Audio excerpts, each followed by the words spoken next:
જે એનઆરસી માટે અરજી નહીં કરે તેનો આધાર કાર્ડ નહીં બને। આસામની હિમંતા સરકારની જાહેરાત।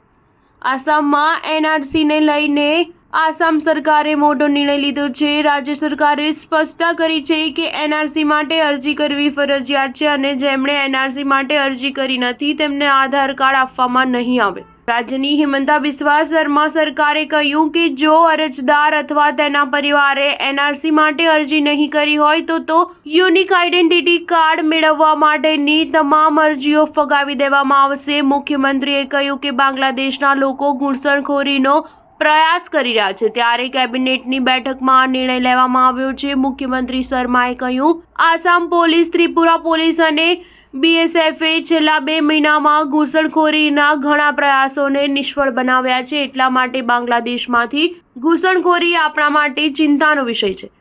આપણે આપણી સિસ્ટમને મજબૂત કરવી પડશે અને એટલા માટે જ આધાર મિકેનિઝમ કડક બનાવવામાં આવ્યું છે। કેબિનેટની બેઠક બાદ મુખ્યમંત્રીએ જણાવ્યું હતું કે રાજ્ય સરકારમાં સામાન્ય વહીવટ વિભાગ આધાર માટેના અરજદારોની ચકાસણીની કામગીરી જોશે અને દરેક જિલ્લાઓમાં અધિક જિલ્લા કમિશનર આ કાર્ય માટે જવાબદાર રહેશે। સીએમએ કહ્યું, પ્રાથમિક અરજી બાદ યુઆઈડીએઆઈ તેને રાજ્ય સરકારને વેરિફિકેશન માટે મોકલશે અને પછી એક સર્કલ ઓફિસર પુષ્ટિ કરશે કે અરજદાર અથવા તેના પરિવારના સભ્યોએ એનઆરસી માટે અરજી કરી છે કે નહીં। તેમણે એ પણ સ્પષ્ટતા કરી કે આ નિયમ કેન્દ્ર સરકારના કર્મચારીઓને લાગુ નહીં પડે। સ્ટાર ન્યૂઝ 7 હંમેશા સચ્ચાઈની સાથે।